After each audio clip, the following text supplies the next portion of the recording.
नमस्कार। मैं रजनीश पचौरी आपका इस जीएस सरोवर के यूट्यूब चैनल पर स्वागत करता हूं। चलिए आइए, तो आज हम बात करेंगे अगले विषय के बारे में। कल हमने बात की थी, संविधान सभा का गठन हुआ और अंतरिम सरकार का गठन हुआ था कल। और अंतरिम सरकार का गठन कल हुआ तो हमने देखा था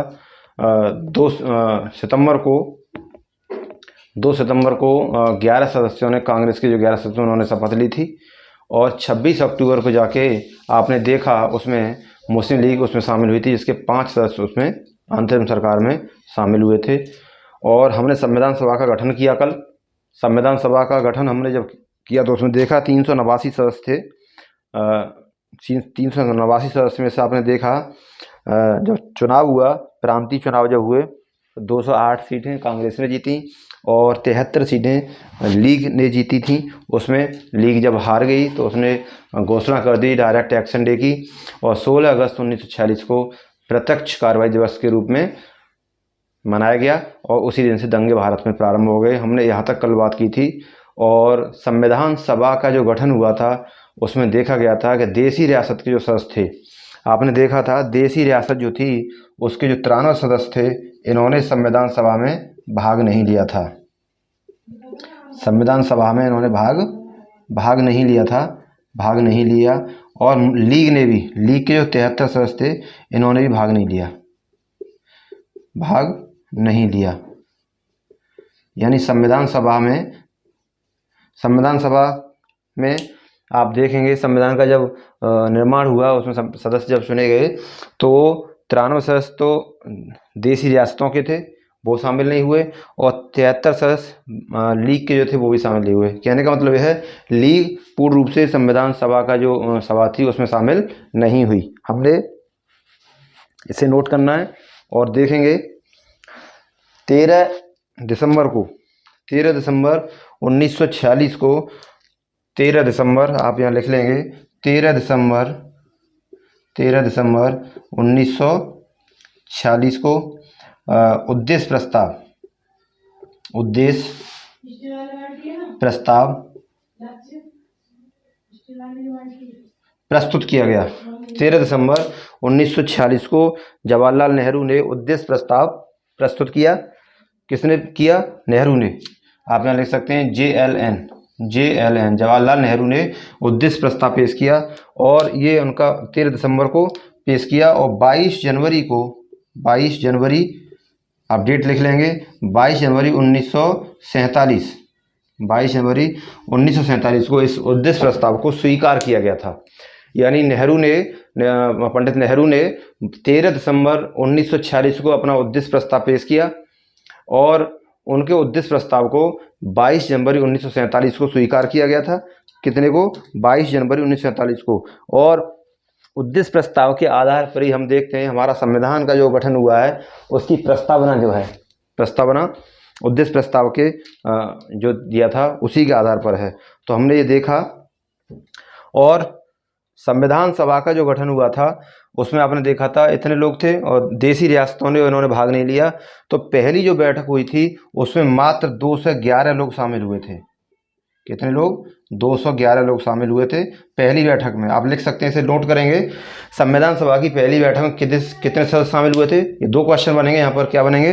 संविधान सभा की पहली बैठक में कितने सदस्य शामिल हुए? 211। और दूसरा है, संविधान सभा की अंतिम बैठक जो थी उसमें कितने सदस्य शामिल हुए थे? 284।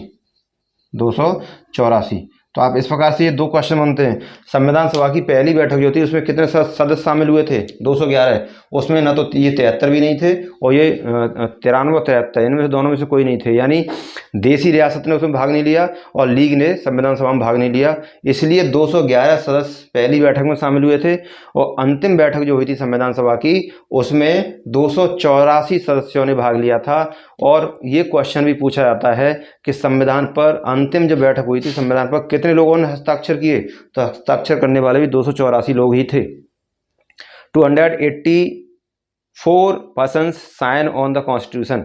यानी हमारा संविधान जो था उस पर 284 लोगों ने हस्ताक्षर किए थे। तो आप इसे नोट कर लेंगे, ये भी एक महत्वपूर्ण पॉइंट है आपके लिए। और ये डेट आप जरूर नोट करें, 13 दिसंबर 1946 को नेहरू के द्वारा, पंडित नेहरू के द्वारा उद्देश्य प्रस्ताव पेश किया गया संविधान सभा में, और उसे 22 जनवरी 1947 को स्वीकार किया गया। इसी के आधार पर आप देखते हैं संविधान की प्रस्तावना का निर्माण हुआ है। तो ये आप देखेंगे, और उद्देश्य प्रस्ताव पंडित जवाहरलाल नेहरू ने पेश किया था। तो ये था। चलिए आगे हम बात करें। कल हमने देखा था अंतरिम सरकार का जो गठन हुआ था वो कब हुआ था? 2 सितंबर को शपथ हुई थी, 11 लोगों ने शपथ ली थी, और उसके बाद में 26 अक्टूबर को लीग उसमें शामिल हो गई थी।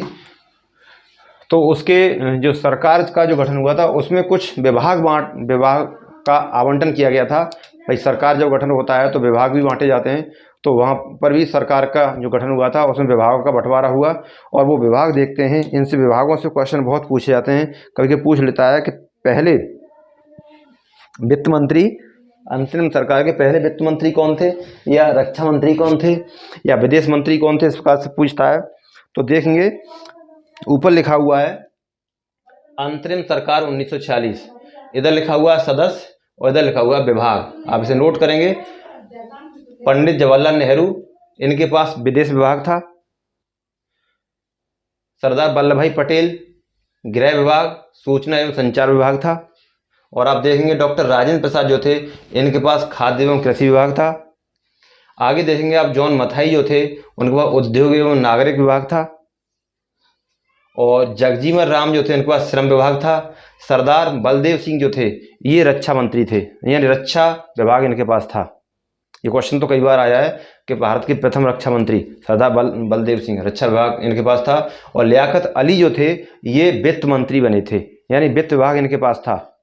आप देखते हैं अंतरिम सरकार का जो गठन हुआ था तो 5 सदस्य शामिल हुए थे अंतरिम सरकार में। उन 5 में से लियाकत अली को वित्त विभाग दिया गया था। और जब इन्हें लगा, मतलब लीग का ये षड्यंत्र था कि जब पाकिस्तान का बंटवारा नहीं, मतलब पाकिस्तान हमें जब नहीं दिया जाएगा, तो इन्होंने उस पर जो इनका जो विभाग था वित्त विभाग, उसको अटका दिया था।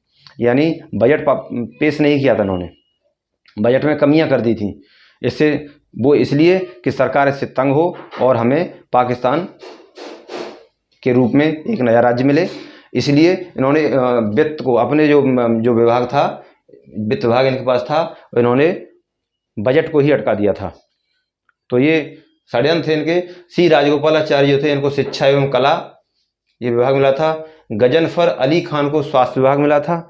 और आप देखेंगे योगेंद्र नाथ मंडल जो थे, उन्हें विधि विभाग, यानी कानून बनाने, जैसे कह सकते हैं विधि मंत्री, तो वो इन्हें विभाग मिला था। तो हमने ये देखा अंतरिम सरकार का। इससे क्वेश्चन बहुत पूछे जाते हैं, आप इसे नोट जरूर करें, इससे क्वेश्चन पूछे जाते हैं। और आप यूट्यूब पर इतने चैनल चल रहे हैं और आप देख सकते हैं कि ये चीज़ें जो मैं करा रहा हूँ यूट्यूब पर, वो आपको कहीं भी किसी भी क्लास में नहीं मिल सकती। ये पेड कोर्स वाले ही कराते हैं, और मैंने देखा है कि पेड कोर्स वाले भी इन चीज़ों को कराते नहीं हैं। तो आप देखेंगे इनसे क्वेश्चन बहुत पूछे जाते हैं। अब हम बात करते हैं माउंटबेटन योजना की। अब आप देखेंगे माउंटबेटन प्लान जो आया था 3 जून को आया था। कब आया था? माउंटबेटन प्लान जो आपका आया था वो कब आया था? 3 जून 1947 को। 3 जून 1947 को माउंटबेटन प्लान आया था। और आप देखेंगे इसमें ब्रिटेन के उस समय प्रधानमंत्री थे क्लीमेंट एटली। मैंने आपको बताया था पिछली क्लास में, 1945 में लेबर पार्टी की सरकार आई थी और क्लीमेंट एटली प्रधानमंत्री बने थे। तो क्लीमेंट एटली ने 20 फरवरी 1947 को घोषणा की थी। 20 फरवरी 1947 को क्लीमेंट एटली ने घोषणा की कि 30 जून, आप लिख लेंगे 20 फरवरी, ये क्वेश्चन बनते हैं, 20 फरवरी 1947 घोषणा, मैं शॉर्ट में लिख रहा हूं, आप लिख लेंगे। क्लीमेंट एटली ने 20 फरवरी 1947 को घोषणा की। क्या घोषणा की? 30 जून 1948 तक, 30 जून 1948 तक हम भारत को स्वतंत्र कर देंगे और भारत की सत्ता हम भारत के लोगों के हाथ में दे देंगे। यानी ये घोषणा जो की थी 20 फरवरी 1947 को, किसने? क्लीमेंट एटली ने घोषणा की कि हम 30 जून 1948 तक भारतीयों को सत्ता सौंप देंगे, भारत को स्वतंत्र कर देंगे। लेकिन आपने क्या देखा कि 16 अगस्त 1946 को प्रत्यक्ष कार्रवाई दिवस जो जिन्ना के द्वारा इसकी घोषणा की गई, और दंगे जब भारत में हुए तो जब काटमार हुई तो माउंटबेटन यहाँ के वायसराय थे, उनकी हवा खराब होने लगी और उन्होंने ब्रिटेन के प्रधानमंत्री थे उनके पास अपना भेजा प्रतिनिधि और कहा कि यहाँ से या तो भारत को स्वतंत्र कर दीजिए जल्दी, जो आपने 30 जून का जो प्लान रखा है उसके मैं आपसे विनती यही करूँगा उसे आप रद्द करके आगे कोई डेट निश्चित करें, क्योंकि दंगे यहाँ पर भारत में इस हिसाब से हो रहे हैं, काटमार ऐसे हो रही है कि यहाँ पर 30 जून 1948 तक जब इसमें भारत में कोई रहेगा ही नहीं, स्वतंत्रता किसे दी जाएगी। तो ये खबर वहाँ पर जब भेजी गई तो 30 जून का जो प्लान था क्लीमेंट एटली सरकार का, उसे हटाकर तब जाकर उन्होंने 15 अगस्त 1947 को की डेट क्लियर की थी। तब जाकर जब ये खबर मिली तो तब जाकर उन्होंने 30 जून का प्लान जो था वो ख़त्म करके 15 अगस्त 1947 की डेट दी कि हम इस दिन भारत को स्वतंत्र करेंगे। तो इसलिए आप देखते हैं ये था। अब देखते हैं माउंटबेटन योजना थी, उसमें क्या क्या प्रावधान थे। देखें, इसमें भारत का विभाजन होगा। माउंटबेटन जो प्लान आया था उसमें क्या था, भारत का विभाजन होगा, यानी भारत को 2 राज्यों में बांटा जाएगा। एक क्या होगा, यानी भारत को जो बांटने की जो बात चल रही थी, पाकिस्तान के निर्माण की जो बात चल रही थी, वो यहाँ के स्वीकार की गई माउंटबेटन प्लान में। एक तो पाकिस्तान होगा और एक क्या होगा, एक भारत होगा, और इन्हें डोमिनियन स्टेट का दर्जा दिया जाएगा, ये निश्चित किया है। डोमिनियन का मतलब अधिराज्य, अधिराज्य का मतलब देश का बंटवारा तो होगा लेकिन वहाँ पर गवर्नर जनरल अभी अंग्रेज ही होंगे, अंग्रेज व्यक्ति होगा, और जिसकी नियुक्ति सम्राट ही करेगा। ब्रिटेन का सम्राट जो है उसकी नियुक्ति करेगा और दोनों देशों में गवर्नर की नियुक्ति की जाएगी। तो इस प्रकार से था। तो आप देखेंगे इसमें भारत का विभाजन होगा, 2 राज्य होंगे, पाकिस्तान और भारत। संविधान सभा 2 भागों में बटेगी। संविधान सभा जो होगी वो 2 भागों में बटेगी। पहला, पाकिस्तान के भी अपनी संविधान सभा का गठन करेंगे, संविधान बनाएंगे, और हिंदुस्तान के लिए 2 भागों में बटेगी। दोनों राज्यों को डोमिनियन स्टेट का दर्जा दिया जाएगा। अधिराज्य जिसे कहते हैं, अधिराज्य का मतलब अभी वहाँ पर गवर्नर रहेंगे, पूर्ण रूप से छोड़कर नहीं जाने वाले हैं, अभी गवर्नर रहेंगे। और आपने देखा स्वतंत्र भारत के प्रथम गवर्नर जनरल जो थे वो लॉर्ड माउंटबेटन ही थे। तो आगे देखेंगे, देसी रियासतों को स्वतंत्रता होगी। देसी रियासत जो बची थी, हमने देखा था कि एक तो लीग ने संविधान सभा में भाग नहीं लिया था और दूसरा देसी रियासतों ने नहीं लिया था, क्योंकि देसी रियासतें क्या थीं, वो अपने स्वतंत्र रहना चाहती थीं या कैसे रहना चाहती थीं। तो उसमें घोषणा की गई थी माउंटबेटन प्लान में कि देसी रियासतें स्वतंत्र रहना चाहती हैं तो स्वतंत्र रहें, भारत में मिलना चाहती हैं भारत में मिलें, और यदि वो पाकिस्तान के साथ जाना चाहती हैं पाकिस्तान के साथ जाएं। यानी उनके ऊपर छोड़ दिया गया निर्णय, वो अपना निर्णय स्वयं ले सकती हैं। तो आपने देखा 600 से अधिक देसी रियासत थी, लेकिन हमारे सरदार वल्लभ भाई पटेल के कार्यक्रम से देसी रियासतें धीरे धीरे करके भारत में मिलाई गई, और 3 देसी रियासत ऐसी थीं जो बाद में बची थीं, वो आप इतिहास में पढ़ेंगे, लेकिन धीरे धीरे करके उन्हें भी मिला लिया गया था। आपने देखा हैदराबाद, जूनागढ़ और जम्मू कश्मीर। तो जम्मू कश्मीर को कैसे मिलाया गया आपने इतिहास में पढ़ेंगे, और जूनागढ़ को कैसे मिलाया गया। वैसे तो मैं हल्का सा आपको बता देता हूँ, जूनागढ़ को जन्म संग्रह के आधार पर मिलाया गया था।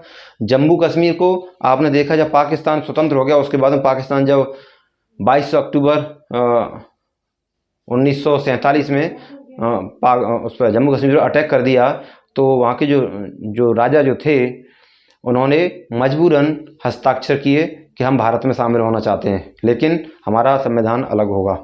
इस प्रकार से तो जम्मू कश्मीर इस प्रकार से शामिल हुआ।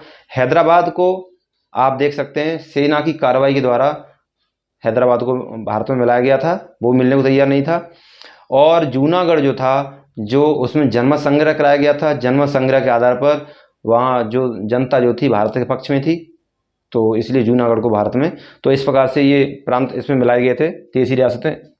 तो इन्हें वैसे इस माउंटबेटन प्लान में ये दिया गया था कि ये पाकिस्तान के साथ जाना चाहें पाकिस्तान के साथ, भारत के साथ आना चाहें भारत के साथ, और स्वतंत्र रहना चाहें स्वतंत्र, ये इनके ऊपर छोड़ दिया गया था।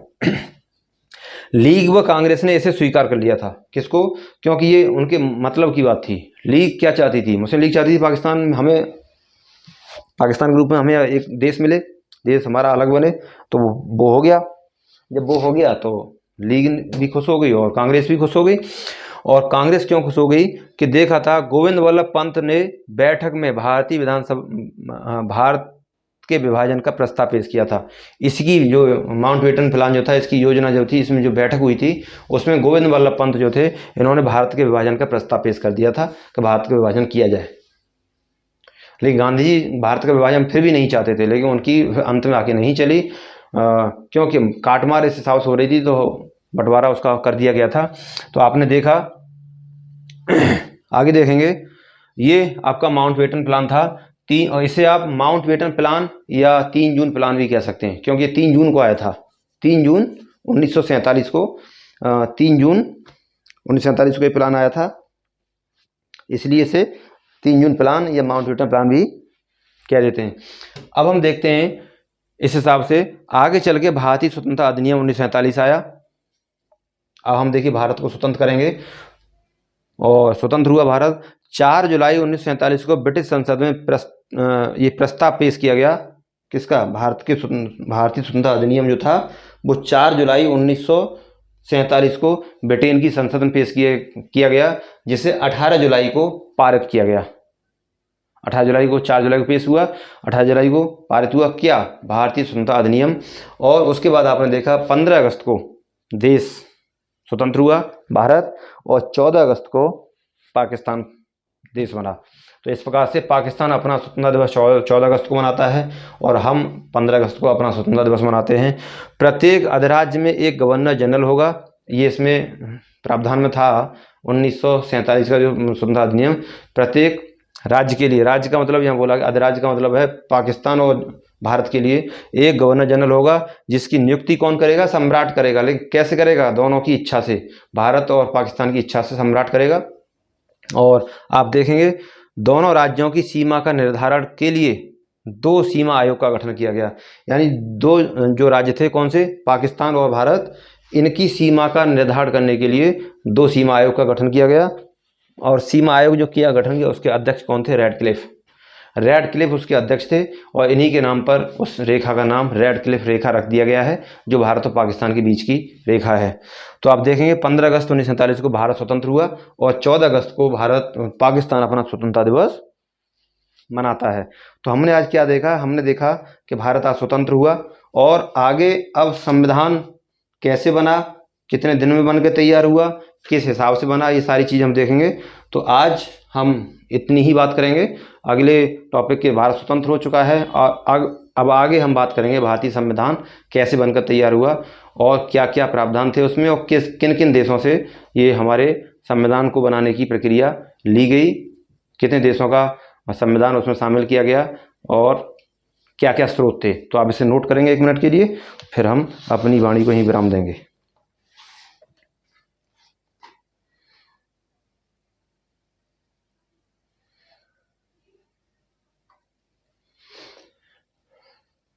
चलिए, तो आपने ये नोट किया, नोट कर लिया, और नोट कर लेंगे, आप नोट कर लेंगे।